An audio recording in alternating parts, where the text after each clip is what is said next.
অন্নপূর্ণার টাকা না ঢুকলে কি করতে হবে, কি করলে টাকা পাওয়া যাবে, কারা টাকা পাবে না, কাদের ফর্ম বাতিল করা হবে, সমস্ত কিছু এই ভিডিওর মাধ্যমে আমি আলোচনা করব। আপনারা পুরো ভিডিওটা দেখবেন, আপনাদের ক্লিয়ার হয়ে যাবে। মুখ্যমন্ত্রী আনুষ্ঠানিকভাবে অন্নপূর্ণা যোজনার টাকা ডিবিটি লিংকের মাধ্যমে প্রায় 1,10,00,000 মহিলার অ্যাকাউন্টে টাকা ট্রান্সফার করেছেন। টাকা পাওয়ার পর একটা এসএমএস আসছে, এসএমএস এ লেখা থাকছে অন্নপূর্ণা যোজনার অধীনে আপনার প্রাপ্য অর্থ 3,000 টাকা প্রদান করা হয়েছে, নিচে পশ্চিমবঙ্গ সরকার। এইভাবে কিন্তু মেসেজ আসছে।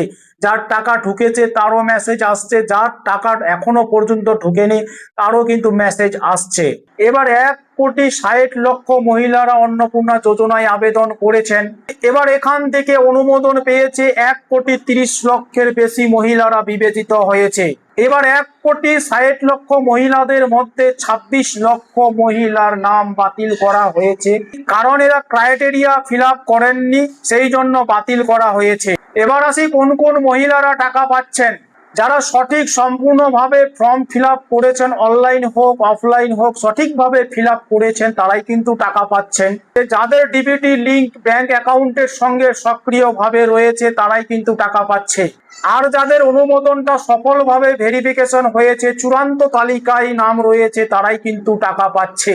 এবার কাদের টাকা আটকে যেতে পারে, আপনি যদি ফর্মের তথ্য সম্পূর্ণভাবে ভুল দিয়ে থাকলে, ডিবিটি লিংক করা যদি আপনার ব্যাংকের বইয়ের সঙ্গে না থাকে, অর্থাৎ সম্পূর্ণ কেওয়াইসি করা যদি না থাকে, তাহলে আপনার টাকা আটকে যাবে।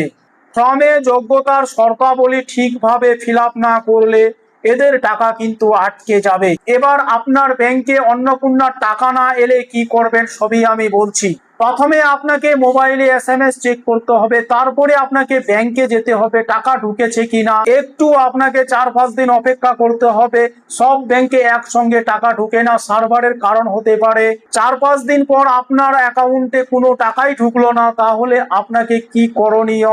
প্রথমে আপনাকে বিডিও অফিস কিংবা যে পৌরসভা এলাকায় বসবাস করে তাকে পৌরসভাতে যেতে হবে। সঙ্গে নিয়ে যাবেন অন্নপূর্ণা যোজনার যে অ্যাপ্লিকেশন নাম্বারটা, সেটা নিয়ে যাবেন। ফর্মের যে হার্ড কপিটা সেটা সঙ্গে করে নিয়ে যাবেন। সঙ্গে আধার, ভোটার, ব্যাংকের বই, এই সব কাগজ নিয়ে যাবেন বিডিও অফিসে। অফিসে গিয়ে জিজ্ঞাসা করবেন যে আমার অন্নপূর্ণার টাকা ঢুকেনি। ওরা কম্পিউটারে দেখে বলে দিবে। আপনার আবেদনটি বাতিল যদি হয়ে থাকে তাহলে ওখান থেকেই বলে দিবে। যদি আপনার আবেদনটা কোনো তথ্য ভুল দিয়ে থাকেন অনলাইন করার সময়, তাহলে ওখানেই বলে দিবে। আর সেখান থেকেই কারেকশন করে নিতে পারবেন, বা সমস্যা হলে সমস্যার সমাধান করে নিতে পারবেন। আর পরের মাস থেকে আপনি টাকা পেয়ে যেতে শুরু করবেন। আর যারা টাকা পেয়ে গেছেন তাদেরকে কোনো কিছু করতে হবে না। ঠিক যেভাবে লক্ষ্মীর ভান্ডার পাচ্ছিলেন মাসে মাসে টাকা, ঠিক সেইভাবেই অন্নপূর্ণা যোজনার মাসে মাসে টাকা পেয়ে যাবেন। কেন্দ্র ও রাজ্য সরকারের প্রকল্পের তথ্য পেতে জনকল্যাণ তথ্য আমার ইউটিউব চ্যানেলটাকে সাবস্ক্রাইব করে রাখবেন। আপনারা ভালো থাকবেন, সুস্থ থাকবেন সবাই।